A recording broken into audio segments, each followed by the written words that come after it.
दुनिया के सबसे बड़े डेजर्ट में ठीक इस जगह पर जहां मीलों दूर तक ना कोई शहर आबाद है, ना कोई बस्ती और कोई झोपड़पट्टी तक मौजूद नहीं है, यहाँ सैटेलाइट इमेज से एक अजीब पैटर्न बना देखा गया। एग्जैक्टली 45 मीटर का डायमीटर, बाहर की साइड पर 12 डॉट्स और ठीक सेंटर में एक डॉट देखा जा सकता है। हैरान करने वाली बात तो यह है कि डेजर्ट के बीचों बीच इतनी एक्यूरेसी से बना यह पैटर्न कोई एक नहीं है, बल्कि थोड़ा जूम आउट करने पर मालूम पड़ा कि सेम एक जैसे 8 पैटर्न बिल्कुल स्ट्रेट लाइन में बने हुए हैं। इन तमाम पैटर्न्स की शेप, इनका साइज और इनका डायमीटर एक जितना ही है और सबसे बढ़कर ये कि इन सारे पैटर्न्स के दरमियान ठीक 420 मीटर का फासला है। ऐसा नहीं है कि कहीं 460 मीटर तो कहीं 380 मीटर, सबके दरमियान एग्जैक्टली 420 मीटर का ही फासला है। थोड़ा और जूम आउट करके देखा जाए तो मीलों दूर तक यहाँ रेत के सिवा कुछ नजर नहीं आता। तो अब सवाल ये उठता है कि इस वीरान जगह में इतनी एक्यूरेसी से बने इन पैटर्न्स के पीछे आखिर राज क्या है? अफ्रीकन सहारा दुनिया का सबसे बड़ा डेजर्ट है, इतना बड़ा कि इसके अंदर इंडिया जैसे 3 मुल्क और पाकिस्तान जैसे 11 मुल्क फिट आ सकते हैं।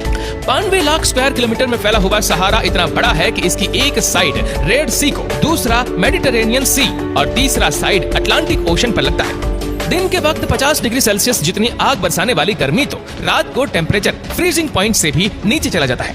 इन हालात को अगर बर्दाश्त कर भी लिया जाए तो पानी की शॉर्टेज और खुश्क हवा यहाँ इंसान को जीने नहीं देती। यही वजह है कि सहारा में जो भी शहर आबाद है वह पानी के करीब करीब है और बाकी सारा का सारा एरिया बिल्कुल वीरान रहता है। ये गोल पैटर्न्स भी सहारा के ऐसे ही एक वीरान एरिया में देखे गए थे। सहारा का यह हिस्सा अल्जीरिया में आता है, जहाँ इन सलाह नाम की एक छोटी सी बस्ती से भी 160 किलोमीटर डीप में जाकर ये पैटर्न्स मौजूद है। क्रिस्टोफ हॉबरसन नामी एक प्रोड्यूसर ने पहली बार 2021 में गूगल अर्थ पर जब इन सर्कल्स को देखा तो उसने इनकी गहराई में जाने का फैसला किया। सबसे पहले तो ये जानना था कि ये असल में ग्राउंड पर मौजूद है या ये कोई सैटेलाइट की खराबी की वजह से इतने एक्यूरेट पैटर्न शो हो रहे हैं। इस मसले को सुलझाने के लिए क्रिस्टोफ ने उस कंपनी से राब्ता किया कि जो गूगल के लिए सैटेलाइट से फोटो खींचती है।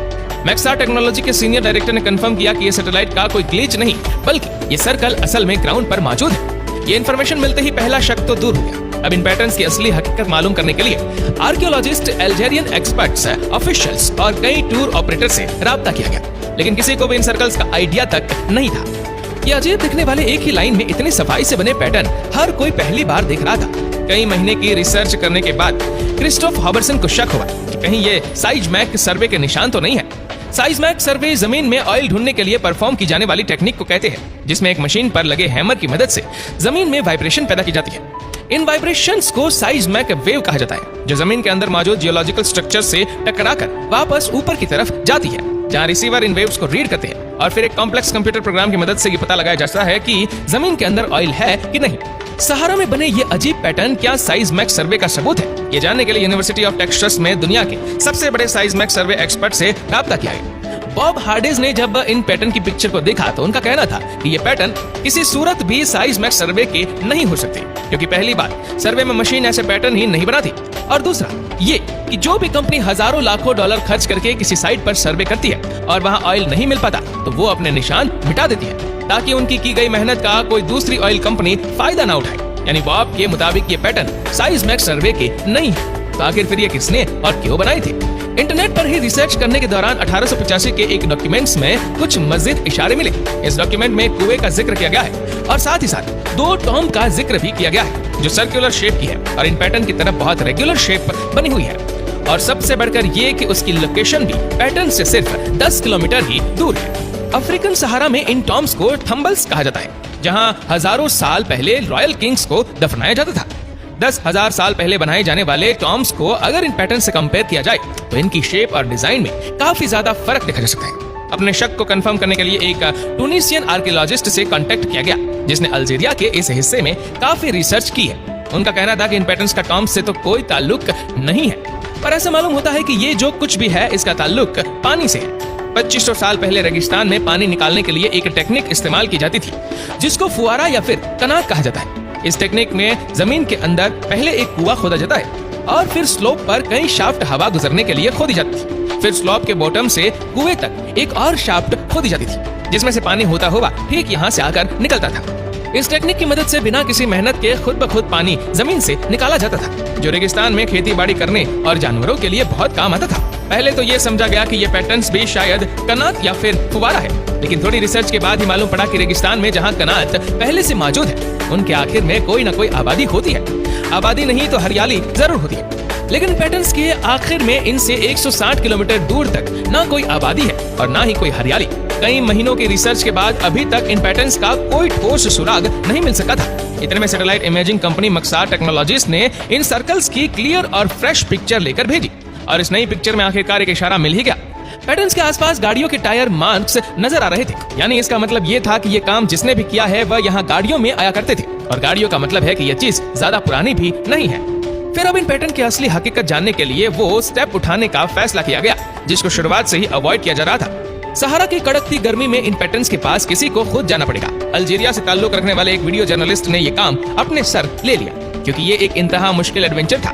इसीलिए कई महीनों पहले से इसकी तैयारी शुरू कर दी गई थी। यहाँ तक सिर्फ पहुँचना ही कम से कम 3 दिन का लगातार सफर है। कैमरा, कैंपिंग, कुकिंग और मेडिकल के साथ साथ पानी के कैंस और एक्स्ट्रा फ्यूल अरेंज करके सफर का आगाज किया गया। 2 दिन के लगातार सफर करने के बाद टीम अब इन सलाह तक पहुंच चुकी थी और यहाँ से आगे ना कोई रोड था और ना कोई रास्ता। जीपीएस की मदद से टीम ने इन पैटर्न्स का रुख करके रेगिस्तान में कदम रख दिया। कई घंटों के सफर के बाद रुकते और फंसते हुए वह अब आखिरकार अपनी मंजिल के करीब पहुंच चुके थे। वह टायर मार्क्स जिनको सैटेलाइट से देखा गया था वह भी जाहिर होना शुरू हो गए थे। जब टीम पहले पैटर्न पर पहुंची तो उनकी खुशी का ठिकाना ही नहीं था। जो सैटेलाइट से सिर्फ डॉट्स दिख रहे थे वह करीब 4 से 5 मीटर बड़े खड्डे थे, जिनको शायद रेत डालकर बंद किया गया था। उन्होंने 8 के 8 पैटर्न को विजिट कर लिया। सब में 13 खड्डे एक ही डिजाइन में मौजूद थे, लेकिन इन पैटर्न में एक चीज ऐसी थी जो सैटेलाइट से नजर नहीं आ सकती थी, और वह थी मेटल की ये तारे। कुछ मेटल वायर को जमीन के अंदर से निकालते देखा जा सकता था, जिनमें से कुछ तो ऐसी थी जिनमें रबड़ स्लिप अभी तक चढ़ी हुई थी।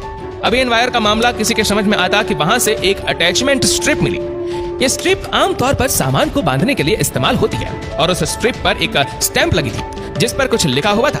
जब उसको ट्रांसलेट किया गया तो मालूम पड़ा कि ये स्टैंप एक्सप्लोजिव और एमिनेशन बनाने वाली कंपनी की थी। इन खड्डों में डायनामाइट था। ये डायनामाइट कब, क्यों और किसने डाला था, ये जानना बहुत जरूरी था। शूटिंग टीम को यहाँ से कैन फूड के कुछ खाली कैन भी मिले, जिनकी बैक साइड पे सॉपी क्यूएट कंपनी का लोगो अभी तक मौजूद था। ये कैन फूड की कंपनी आज भी मौजूद है। जब कंपनी से कांटेक्ट करके उन खाली कैन की फोटो भेजी गई तो उन्होंने बताया कि ये पैकिंग 1958 की है, यानी आज से करीब 65 साल पुरानी। 2 चीजें अब कंफर्म हो चुकी थी कि इन पैटर्न के अंदर एक्सप्लोजिव था और ये काम 1958 में किया गया था। लेकिन ऐसा करने की असल वजह क्या थी, ये जानने के लिए लोकल डेजर्ट गाइड से राब्ता किया गया, जिन्होंने शायद कभी यहाँ तक पहुँचने में किसी की मदद की हो।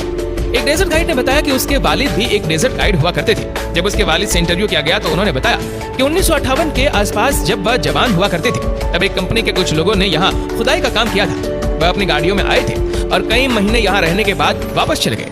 इस गाइड को उस कंपनी का नाम सही से याद नहीं था, पर जहन पर जोर डालने के बाद उनको आखिरकार याद आ ही गया।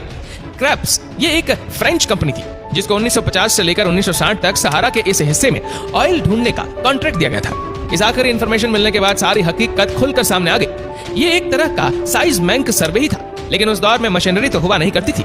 इसी वजह से साइजमेंक सर्वे के लिए डायनामाइट्स लगाए जाते थे। ये खड्डे डायनामाइट फटने की वजह से ही बने थे, जिनको हवाओं और तूफान से उड़ने वाली रेत ने कवर कर दिया है, और वह अब इस तरह दिखते हैं। मेटल वायर को डेटोनेटर के साथ कनेक्ट करके जमीन के नीचे एक्सप्लोजिव को फोड़ा जाता था, जिससे साइजमेंक वेव पैदा होती थी। ठीक वैसे ही जैसे आज की मॉडर्न मशीनरी वाइब्रेशन करके वेव्स पैदा करती है। दोस्तों, आपको ये वीडियो कैसी लगी नीचे कमेंट करके जरूर बताएगा, और अगर आपको वीडियो अच्छा लगा हो तो इस वीडियो को लाइक करेगा, शेयर करेगा ज्यादा से ज्यादा लोगों तक, और ऐसी ही और भी रोचक जानकारियों के लिए सब्सक्राइब करें हमारे YouTube चैनल को और फेसबुक फॉलो करें हमारे पेज को। धन्यवाद।